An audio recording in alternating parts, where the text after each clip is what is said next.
Hello and welcome to Ticket to Life.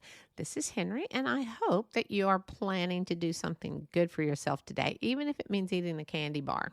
Something that simple for yourself can make you feel so good. And some of you don't like candy. It could be coffee, soda, whatever. It's okay. Do something good for yourself. If it's going to make you feel good, and I don't mean go buy a car or anything elaborate, but it's something small, because just doing something simple for yourself can make you feel so much better. I myself like to I hate going to the store actually, but if I do go to the store or some place that has candy at the counter, you think I'm going to pass up a candy bar after having to be in a store? No, I do not. I will treat myself to a candy bar. Why not, right? So I guess my husband is really glad that I hardly ever go to the store. Thank God I can order everything online. I hope that, like I said, I hope you do something special for yourself today. Also, it is my 3-year anniversary. It was actually on March 30th, but I took a little ill last week. My husband and I first had a cold, and I just had after effects. But anyway, I'm doing better, and unfortunately, I was not able to record for my podcast, the weekly podcast, and I am so sorry, because I'm sure so many of you just can't wait for Thursday mornings to hear my lovely voice and what I'm going to talk about. But anyway, I am back, folks, and I'm glad to be back. And by the time you probably hear this, for some of you on the radio, we're going to have already passed Easter, and the big solar eclipse of 2024 will have passed. And if you are listening to this on the radio, it's always pre-recorded. The world is still around.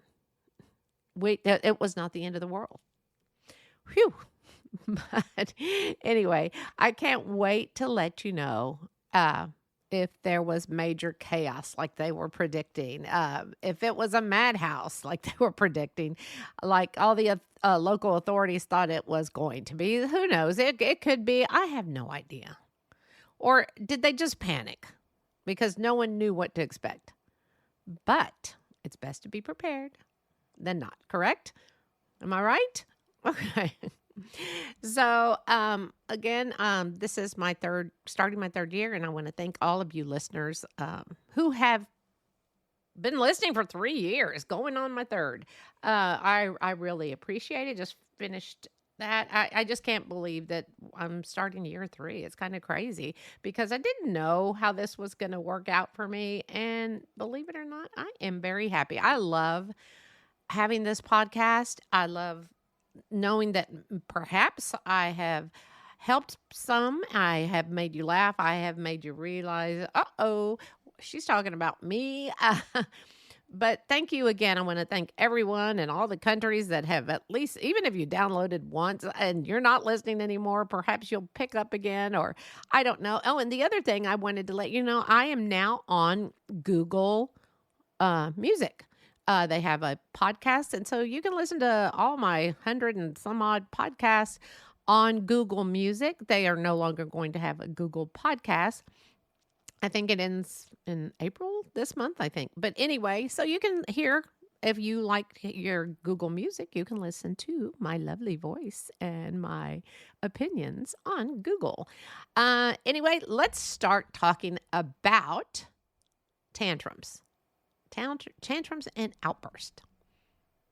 Now, if you think I'm talking about the terrible 2s, and now they call them the terrible 3s, I'm actually talking about grown-up adults that throw tantrums.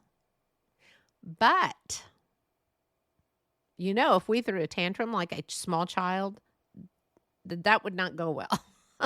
I can see me getting so upset and getting on the floor and kicking. No. My husband would get those straps the police handcuff people. Of course, I don't know the name of those, but anyway. I'm talking about adults. But we don't call them adult tantrums. They're called intermittent explosive disorder. Of course, it's a disorder. I think I said in a few podcasts that there's a phobia about everything, and I think there's disorders about everything now. So I think back in the day, they just either thought people were seriously, I'm not trying to be mean, but I think they just thought if you weren't like a normal human being, and who knows what normal is, they figured you were nuts and they'd throw you in, the loony bin. I don't know. But I'm sure you're asking, what the heck is she talking about? Well, I will tell you. And then you'll start thinking about someone that you probably know, that you work with, or that you love, that have these tantrums. So this intermittent explosive disorder is so crazy. It's just easier for me to say adult tantrums. So have you ever known someone that lashes out at someone because they didn't get their way? Literally, an adult, because they did not get their way. Now, I'm not talking about a child again. I must remind you, I am talking about a full-fledged adult, not a 2 or 3-year-old. Most of us know how to handle a child, but how do you handle an adult? You don't. You just let them scream and kick. If it's a child, not an adult, but you just, as far as a child, you let them. This is what I did. This is what I've seen. It just worked for me. You just let them scream and you kick, and the child, you can walk away from it. That's what you need to do, is always walk away until the tantrum subsides, because it will subside. Well, some of you would say that to try to calm them would work, but no. And you really can't try to calm an adult. They do not, an adult does not want to be calmed by another adult, because then they feel like you're treating them like a child, which they are not, even though they may be acting like a child. I know some parents think that spanking a child is how to treat a tantrum, but it's not. It just makes it worse for the both of you. You have to remember that it will pass with a child. And the best thing to do is walk away. Let them scream. Let them, put them in a safe place. Let them throw their tantrum. Because if you have only been on this planet for 2 or 3 years, we need to be reminded that they have such emotions and they don't know how to deal with them yet. They don't know how to accept no. We have to teach them. And spanking, in my opinion, is not the idea. I was a timeout person. The kids were in timeout. Yeah, okay, I'm sure we swatted their bottoms every so often, but when I say swatted, it was not a spank with a belt. You hear about these people who spank their kids with belts, but that's another podcast about child abuse. I actually have a podcast about child abuse, and I have not released it. I've had it probably for 2 years. I just haven't, and I will when the time is right. I will know. But anyway, that's how I feel like we need to handle the child. Put them in a safe place, and I'm pretty sure the tantrum's going to pass. But just like adults should know better, you would think, right? And we know that you can't spank an adult unless they're into that type of thing. But that's yet another podcast. For some, we just have to let them rant and rave and pretend you're listening to them. You could be making a grocery list in your head. And it's usually not towards you. It's usually about someone else or something that happened to them. Unless you did instigate it, then you probably, if you feel threatened, you should probably just let them rant and rave, because some people can be really, really mean. Some people could be 100% wrong. 100% wrong. And deep down inside, they know it, but they won't admit it. They want to prove that they were right, even though they know they were wrong. And who wants to admit that they're wrong? Actually, I've become an adult at times, and I will admit when I'm wrong. And if you're wrong, you're wrong. It's okay. The world's going to keep spinning, people. But we know that admitting you're wrong is so hard for some. So they throw a tantrum, an adult tantrum. And honestly, that's what it is. if we could throw ourselves again, like I said, down and kick and scream and not get thrown into that loony bin, trust me, we would have a lot of adults and just throwing tantrums everywhere. We would probably have less road rage because while driving on the road, you really can't throw a tantrum. But for some, they make the dumb decision and let the road rage just take over. And that sounds like a tantrum to me. And they wind up doing something really, really stupid. Pulling out a gun, following someone, threatening because they think, oh, well, you broke in front of me. You got in front of me. It's like when we were in school and little Fiona breaks in line and you push that person, Fiona, away, and then you get in trouble for making a bad decision. Well, that happens with adults too. And that happens with road rage. So, guess what? It is story time. I do have a story, and the names have been changed to protect the innocent, and this actually happened to me. And hopefully no one will get offended if any of my family and friends are listening to this.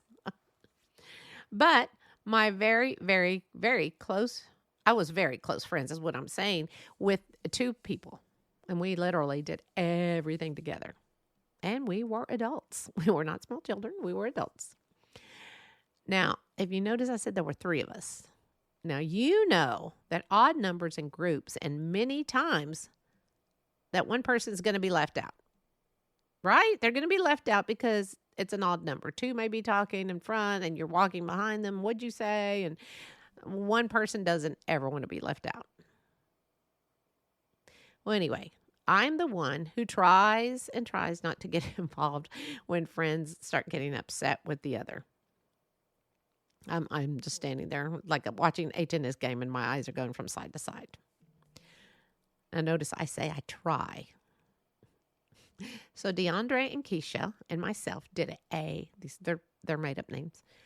We did do a lot together. But as usual, all good things must come to an end. And at the same time, we all complained about one another to the other. You know, did you hear what she said? Did you hear what he said? And it's just like family. They upset you sometimes. They may say something, but you blow it off, and that's the end of that. So one day, I get a call from DeAndre, and he's upset. And of course, he and Keisha had a falling out about someone that we all knew from work. Yay, right? Now, it wasn't that they didn't like the person that was for a promotion. Now, it wasn't that they didn't like the person that was getting this promotion at the office. It was that one of them felt different than the other about that person getting the promotion. So DeAndre was very upset, almost like not mad, hurt, because Keisha had said some nasty stuff. So now it wasn't that they didn't, again, like this person or anything. So of course, Pollyanna over here, that's me, always says, everyone's entitled to their opinion. And I'm sure that's not what he wanted to hear, but he heard it and he didn't say anything.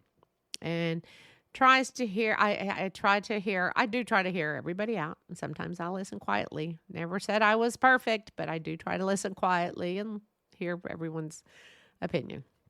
Well, DeAndre, again, was upset. And I say, well, I'm sure Keisha didn't mean anything, she said. And I am sure that she was just upset. Well, so I say, I'm going to call her and see if she mentions anything.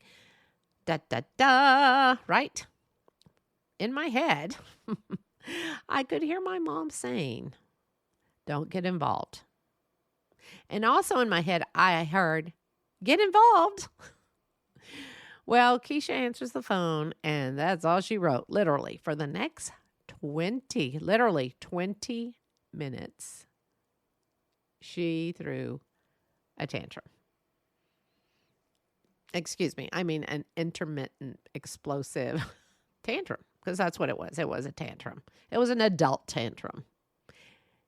And I couldn't get a word in to save my life. If I was choking on a chicken bone, I would not been able to, she wouldn't have been able to hear me gasp for air or anything. Anyway, so I listened and I just kept listening to her. And I mean, she was like yelling, not just like, and then he said this and that. No, she was like yelling at the top of her lungs. I'm not kidding. It went on for 20 minutes. And what I did, I literally put the phone on speaker and I muted it. I would unmute it every so often and just go, mm-hmm, and then mute it again. So during her tantrum, I brushed my hair. I went to the bathroom. I even flushed it because she was on mute. I walked around and got some steps, and then finally she started to calm down, but then she hung up on me. So I thought, okay, she got it out of her system. Just going to let it pass, let it go. But then guess what? She called me back. And I picked it up and I go, hello. And she apologized and was finally calmed down. And I don't know about you, but I know that some people just can't talk about things. They have to yell. They just, and I don't know, but they just get their panties in a wad. And unfortunately, they can't get their panties out of the wad. That's just, that sounds horrible, but that's just how some people are. And I don't, their nose gets out of joint. I don't know. And I understand we all have that sense of getting upset, and it's okay. We do have, rights to get upset, but some people take it above and beyond the limits. Now tell me that you have never known anyone like this, and I will send you a gold star for staying away from negative people. But and it is, everyone can be negative to a certain point, but some people thrive on it. And I don't know. So how do you get away from people that don't throw these adult tantrums? I myself would admit that when I was younger and dumb, I remember throwing tantrums with boyfriends. And what a waste of energy that was. It really was a waste of time, a waste of energy. So have you ever wondered about yourself or a friend or someone you care for and what is going on with them or with you? Well, they actually might have that intermittent explosive disorder. Usually it could occur in childhood and not in the 2s and 3s. That's not what I'm talking about. I'm talking about literally childhood. But as we grow older, you could have symptoms and with teens. And sometimes this can cause harm to others and animals. And here are some of the symptoms that I found. Outbursts such as just starting a fight for no reason, tantrums, or, of course, whatever, explosions, wanting to start an argument, feeling unable to control sudden bursts of anger, bigger, more severe outbursts, and even violence. That's where road rage probably comes in. I really don't understand the whole road rage thing. I understand people may cut you off, but some people just aren't paying attention. And honestly, if people would just stay off their stinking phones, there I go with the phone thing again, it would probably help. I mean, those phones and the phone. I mean, have you ever been driving and you just happen to glance at the next person next to you and they're texting or they're reading? It's like, okay, if you have a smartphone, it can read to you and you can send a text by talking to it. But anyway, forget the road rage. But anyway, back to the symptoms. These are certain things that will happen and can happen. Now, the bad thing about this, that there are physical symptoms, which include muscle tension. Have you ever been upset and you can feel yourself clenching your jaw? I clench my jaw and I'm very attractive at night, wear a mouth guard, but you've seen people start clicking a pen, or you'll see people jaws moving or biting their lip. But it's muscle tension, and some people get tingling and chest tightness. And again, we know this could not help with hypertension, headaches. And if some of these symptoms honestly remind you of someone or yourself, Remember how important you are and how important you are to someone that you love or someone you care for.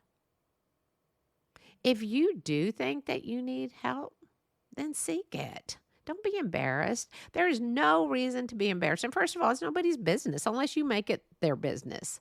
Just by telling one person can always be a mistake, but unless it's that person you can tell and trust. Because you aren't the first to ever seek help, and you're definitely not going to be the last. Talk to a doctor. You don't have a doctor? Find one. Make a mental health, meet with a mental health professional, a psychologist, or even a social worker can direct you or help you. And that's what you need. Just don't be afraid or embarrassed. Again, you're not the only person that feels this way. And I'm not saying you should confront anyone that you think may have this disorder because they may go off the deep end, but might want to hint around somehow. And sometimes many of us will joke about, oh, I'm going to take a day off, and they call it a mental health day. And it's true. We all need these days. Unfortunately, if you're a parent, you usually can't take a mental health day off. If you go to work, then you come home. You just have to make that time for yourself. I don't care if it's 5 minutes a day. I don't care if it's a minute. Set a timer. And if your kids are driving you nuts, don't take it out on them. Again, walk away. Put yourself in timeout and tell them, I am in timeout. I will come out when I am ready. Go to your bedroom, shut the door, have a beverage. No, I'm not trying to influence you to drink, but just take a deep breath, but walk away from the situation. And we need to learn to walk away from situations with adults too. But remember, the kids will repeat anything they see and hear at the home. So if this is happening in your home where someone is having these outbursts or violence of any type, your kids may follow in step because that's all they know. They think this is normal. They think it happens in every household. So back to DeAndre and Keisha. They made up, and we still randomly chat and occasionally text, but I think we all learned a bit from it. So my suggestion, is if something like this happens on the phone, put them on speaker. Put it on mute and go do something, but don't forget to go, every so often and let them vent. Some people just need to vent about a day or person. I'm not saying everyone's going to call and just scream at you. But there are some people that I think they feel comfortable enough that they can do that because they know you're going to love them no matter what. And again, I just need to remind you, please remember that I am not a doctor or a therapist or a life coach. And these are just my opinions. So next, I need to talk a brief moment to you about having a stroke. Someone very dear to me has just had a stroke, and I ask you to pray for him, if you don't mind. And there is something that I did learn about stroke. Some people think a stroke is a heart attack, but it's not. It's usually when blood's flow to the brain is stopped or disrupted. That's what causes a stroke. I'm not a doctor again, so you need to look all that up for yourself. But anyway, a stroke, there's an acronym, and it's F as in Frank, A as in Apple, S in Sam, and T as in Tom. FAST are the signs to look for if someone is having a stroke. Because, you may think someone's having a stroke, but you're not sure. They could just be coughing really bad and they're fine. But first of all, notice their face. That's the F. And if you see their face drooping, then definitely something's wrong. A is for arm weakness. His case, it's his left. All of a sudden, he couldn't hold the fork and it fell to the floor. S is speech difficulty. If all of a sudden you notice that person that you're with is starting to sound garbled or muffled, that's definitely an additional warning sign for a stroke. And that means it is time to call for emergency. Just don't, if they say, no, I'll be fine, don't listen to them. If they have those first three, face drooping, arm weakness, or speech, you need to call 911. Because some people are like, I'll be fine. And they're not fine. So make sure to call 911. And some people are so worried about, we can't afford this. No, we can't afford to lose someone because you didn't want the paramedics to come take care of you. You are so important to so many people. You're important to me. And I don't even know. Well, I don't know any of my listeners. Well, maybe random friends and family that listen. But I have thousands of listeners. And I don't know you, but you're important to me. Not because you listen to me. Because people are important to me. I love people. I love life. And I think that we all should learn to cherish our life and cherish those around us because they are our blessings. As I always say, go find your blessings. Because you yourself do not know how important you are to even one person. If you think you are not, you are. You are very important. This is why you need to take care of yourself, mentally, physically. Learn to love yourself because you are important. You have probably touched more lives in your life than you have any idea. So, thank you again for listening. And please remember, FAST. A loved one, you could actually save their life. And you can always make payments on an ambulance. It may take you a few years, but you are more important than money. And you need to remember that. Again, thank you for listening. I will send prayers your way. I love you. And here's to year 3 of Ticket to Life. I hope that you have a great day. And I will pray again for all you listeners. And I can't wait until next time. Don't forget to hear Ticket to Life on just about any podcast platforms. And please, go find your blessings.